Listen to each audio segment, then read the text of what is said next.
मी महेश मोरे सहयोग रहिवासी मंडळचा अध्यक्ष।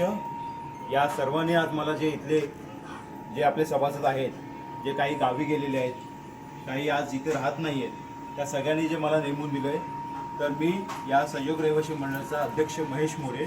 माझ्याबरोबरती लाखन मॅडम आहेत इथे, तर त्यांचं खजिनदार हे पद आहे आणि आपले अजून काही पदाधिकारी इथे आहेत।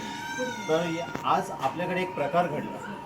तो प्रकार असा होता की आपल्याकडे आज सर्वे करण्यात आला SRAच्या माध्यमातून, पण तो SRAचा सर्वे जो झाला तो आपल्याला कुठल्याही प्रकारची माहिती न देता, नोटीस न देता, आज आपले इथले सभासद राहणारे, काही जे बाहेर राहतात, काही जे गावी गेलेले आहेत, काही जे कामावर गेलेले आहेत, काल तुम्हाला कळलं आणि आज जर सांगताय तुम्ही सकाळी आणि ते आम्हाला जर माहिती पडत नाही, तर ही अत्यंत चुकीची आणि गैरवर्तणूक ही जी बाब आहे, ही वारंवार तुम्ही जर कुठल्या बिल्डरचा सर्वे करत असताना तुम्ही जर नेहमीच जर अशा प्रकारे तुम्ही एखाद्या मंडळातल्या लोकांना तिथे सांगणं की बाबा अर्ध्या लोकांना सांगणं, अर्ध्या लोकांना न सांगणं, तर हा प्रकार जो आहे अत्यंत चुकीचा आहे। म्हणजे तुम्ही अत्यंत खोटेपणाने वागताय, तुम्ही लोकांची खोटं बोलताय, लोकांना खोटं सांगताय, लोकांची दिशाभूल करताय,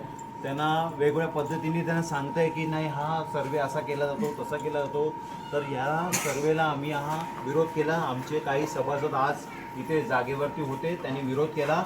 जर आज त्या सभासदांनी जर विरोध केला नसता तर आज या सगळ्या घरांवरती, जेवढ्या सहयोग रहिवासी मंडळमध्ये 173 घरं आहेत, यात 173 घरांवरती हा SRAचा नंबर टाकून गेले असते।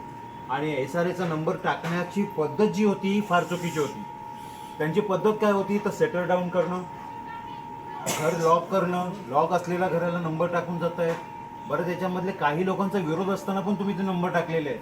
तर ह्या चुकीच्या बाबीला आम्ही हा विरोध करतोय। आम्ही SRAलाही आम्ही उद्या पत्र देणार आहोत आणि सांगणार आहोत की येणाऱ्या काळामध्ये जो तुम्ही इथे बायोमेट्रिक करणार आहेत त्याला आम्ही विरोध करतोय। आज आमच्या या जयभीम नगरमधून या सर्वेला विरोध आहे, या बायोमेट्रिकला विरोध आहे आणि आम्ही हा शेवटपर्यंत करणार। कारण विकासक जो असतो तो पारदर्शकतेने वागतो, त्याचे डॉक्युमेंट्स असतात पारदर्शकतेने, ते आम्हाला कुठल्या प्रकारचे डॉक्युमेंट्स असते पारदर्शकतेने दाखवलेले आहेत। कुठली परमिशन तुमच्याकडे असते ती तुम्ही सांगितलेली नाही, आम्हाला दाखवलेली नाही। त्याच्यामुळे तुम्हाला कुठल्याही प्रकारे तुम्हाला आम्ही इथे हा सर्वे बायोमेट्रिक हा करून देणार नाही। तुम्ही लक्षात घ्या, आज इतक्या मोठ्या प्रखर विरोधात आम्ही आज उभे आहोत। आज आम्हालाही वाटतंय की आमचाही सर्वे झाला पाहिजे, आम्हालाही विकासक पाहिजे, पण तुमची विकासक आणण्याची जी पद्धत आहे ही चुकीची आहे आणि याला आम्ही विरोध करतो। येणाऱ्या काळामध्ये पण करणार आहोत विरोध। त्याच्यामुळे आज हा व्हिडिओ बनवण्याचा संकल्प एवढाच होता की जसं सहयोग रहिवासी मंडळावरती जी परिस्थिती निर्माण झालेली आहे, आज 2 गट झालेले आहेत, हे तुमच्या कुठल्याही सोसायटीमध्ये होऊ नये याच्यासाठी तुम्ही सतर्क राहा आणि ह्याला विरोधाला उभे राहा। हा विरोध करा तुम्ही, की विरोध कसा असतो हा येणाऱ्या काळामध्ये तुम्ही दाखवा की आज आपली झोपडी आज ही 20 लाखाची 25 लाखाची आज किंमत आहे, ती उभी करायला आपल्या आईवडिलांनी जे कष्ट घेतलेत, आपण जे कष्ट घेतलेले आहेत, ती कशा प्रकारे आणि एक विकासक कोण उभा राहतो आणि त्याला आम्ही ही सरळ देतो, त्याला आम्ही काही प्रश्न विचारत नाही। या चुकीच्या गोष्टीला आम्ही हा विरोध करतोय आणि असं होणार नाही यापुढे।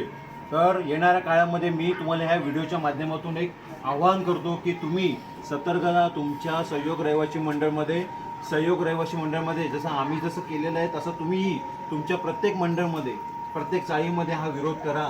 तुम्ही विकासकाला प्रश्न विचारा की कशा प्रकारे तुम्ही हा सर्वे करताय। आज आम्ही जो विरोध केलेला आहे, आज हा या पूर्ण विभागामध्ये आज दाखवून दिलेला आहे की विकासक कसा असला पाहिजे आणि कशा प्रकारे त्याला आम्ही पारदर्शकतेने आम्ही आमचा सर्वे करायला देऊ किंवा आमची झोपडी त्याला आमच्या ताब्यात देऊ। पण तुम्ही जर हा गैरवर्तन जर करत असाल ना, तर येणाऱ्या काळामध्ये तुम्हाला आम्ही दाखवून देऊ। आज तुम्हाला आम्ही इशारा देतोय, आमच्या संयमाचा अंत तुम्ही पाहू नका। जर आमच्या घराला जर तुमच्या सर्वेनी विनाकारण जर बाधा येत असेल आणि जर आम्हाला जर त्याचा त्रास होत असेल, आमची झोपडी आमचं हक्काचं घर जर इथून जर आमच्या हातातून जर जात असेल ना, तर तुम्हाला येणाऱ्या काळामध्ये आम्ही दाखवून देऊ की कशा प्रकारे आम्ही विरोध करू आणि कशा प्रकारे रस्त्यावर उतरू ते. एवढं बोलून मी माझं 2 शब्द मी थांबवतो. पण तुम्ही नागरिकांनी प्रत्येकाने सतर्क राहा आणि यांना विरोध करा, यांना दाखवा की कसा बिल्डर असला पाहिजे, कशा पारदर्शकतेने तो आमची झोपडी घेईल आणि आम्हाला कशा प्रकारे तो मान्यता देऊ शकतो. या गोष्टी तुम्ही सगळ्या लक्षात घ्या आणि मगच तुम्ही विकासकाला तुम्ही तुमचा झोपडी द्या. एवढं बोलून मी माझे 2 शब्द थांबवतो.